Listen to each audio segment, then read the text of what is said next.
Sema ndugu, naona tena umekuja. Ya, ni kweli. Yaani bwana, mke wangu ile sijui jinamizi, sijui mtu, sijui kabila gani. Kivipi tena jana? Unajua mimi simuelewi kabisa. Yaani sijui kama ni mtu, ni jini, ni jinamizi, sijui kabila gani, hata simuelewi kabisa. Juzi bwana, nimetoka huko wakati kuhusiana ile issue ya watoto. Si nililifuatilia nijue lina uhalisia au halina uhalisia. Bwana nikakuta lina uhalisia. Bwana mmoja alipewa begi lina hela. Sasa zile hela si nikampola, nikafanikiwa kumpola salama. Wakati naondoka nikakutana na kijana mmoja kichocholoni, wakati napita vichocholo fulani huko. Yule kijana si kibaka, yani alinifukuza, alinitimua. Nadhani mvuta bangi yule. Mbona kuna nakalaka nikaona haeleweki. Nikasema hapa ngoja nijiane. Ile nakula kona ya kwanza mtu kaanza kunitimua.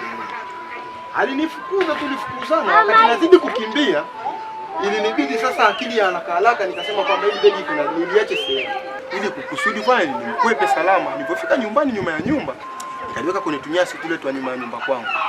Alafu nikamtumia mke wangu message kwamba toka nje ukachukue begi. Oh, kilichonikuta kumbe mke wangu hajui kusoma. Sasa unachoshangaa nini? Na sasa cha ajabu sio tu kujua kusoma, hata kuandika hajui. Kwa hiyo unataka uniambie mbali na ujanja wote alionao mke wako, kusoma hajui? Hakuna anachoelewa chochote. Hata kuandika hajui. Yaani chochote hakuna anachoelewa. Basi huyo ni mke. Huyo sio mke, ni mkeka huyo. Leo ni mweke kundi gani? Kwa sasa hapa inatakiwa weje sasa. Kwa sababu sioni kama kuna haja ya kuendelea kuishi na mwanamke ambaye hajui kusoma wala kuandika. Nilichokifikiria mimi, kwanza nimtafute huyu bwana mwenye begi. Maana niliambiwa ni huyu rafiki yangu huyu nani Festo. Tatizo. Na nasikia yupo sasa hivi anakula tu bata huko. Wapi? Mimi ninachokijua huyo jamaa sijui Festo atakuwa hapa. Sasa tuende kwenye point. Sikia. Mimi kwanza naona ungeanza na mkeo. Kinachotakiwa ndugu yangu, yule mke wako kamata, piga mateke, piga huko, piga huko, piga huko. Akili tamsogea ukifanya hivyo. Sasa tamu. Ndio wewe fundisha kwa watu wengine. Unatakaje ushauri wangu bwana? Bali yaishe. Sawa rafiki yangu. Ushauri wako naona kama una kitu hivi. Ushauri wako naufanyia kazi. Tatizo. Kwa sababu gani? Sawa, hao watu bila kupigwa wagawa wenyewe. Kwanza naenda kuweka na asili yenye alinipambikizia watoto. Unaona sasa? Yaani watoto wanne wote sio wao. Ukakosa milioni 50. Hapiga. Nafanya juu chini napata milioni 50 tena nakipoteza. Eti kwa kisa tu ajui kusoma. Usichelewe nini?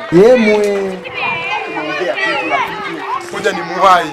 Acha wewe. Ukiua ni uhusu mimi. Atakuhusu peke yako. Unakaje na mke asiyejua kusoma? Wewe kengeni.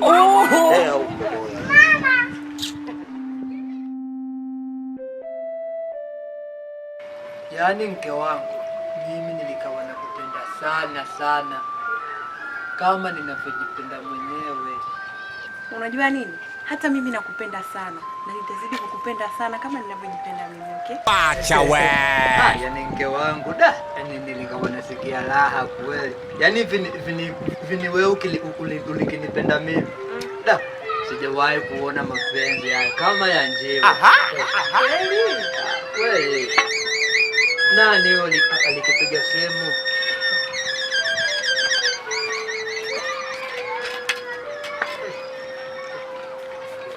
Ya simu mbali. Safi, mambo.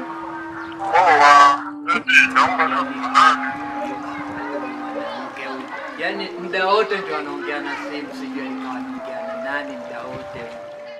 Nadhani kwa leo haitowezekana kwa sababu nipo na huyu maskini kipofu. Si unajua eh? Kwa haitowezekana. Anaanza kama nini hapa? Tangalia. Bibi wangu na kwa nini?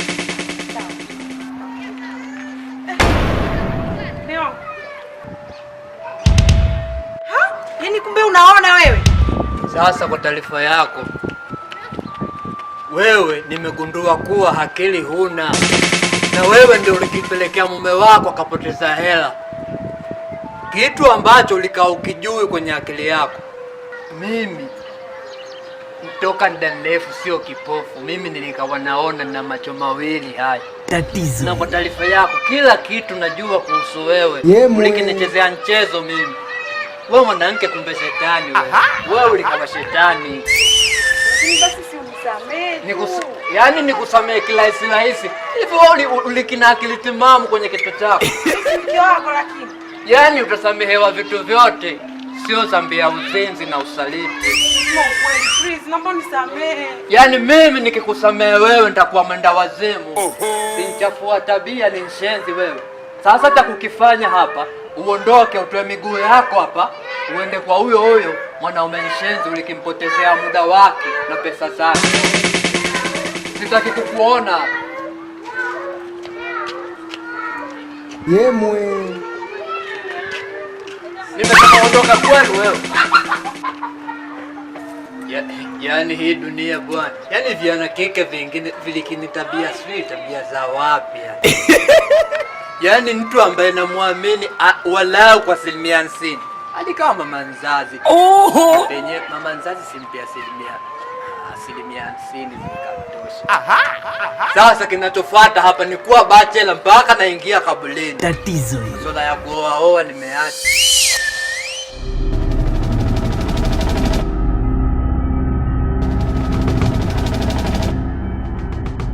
Aya. Lakini pia usisahau kucomment, kusubscribe, kushare na kulike.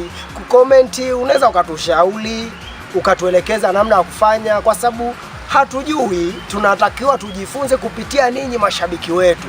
Kwa hiyo please tunawaombeni mtufuatilie na msisahau kulike, kucomment na kushare. Mimi ndo cameraman na editor, lakini pia hata mimi naigiza. Kwa mfano kama hapa tulikuwa location, tumetoka kushuti sini ya uganga ambaye mimi mwenyewe ndo mganga mwenyewe, Mr. Kimsaraba, naitwa Mganga Rasta. Na kuanzia leo nikicheza kama mganga nitaitwa Mganga Rasta.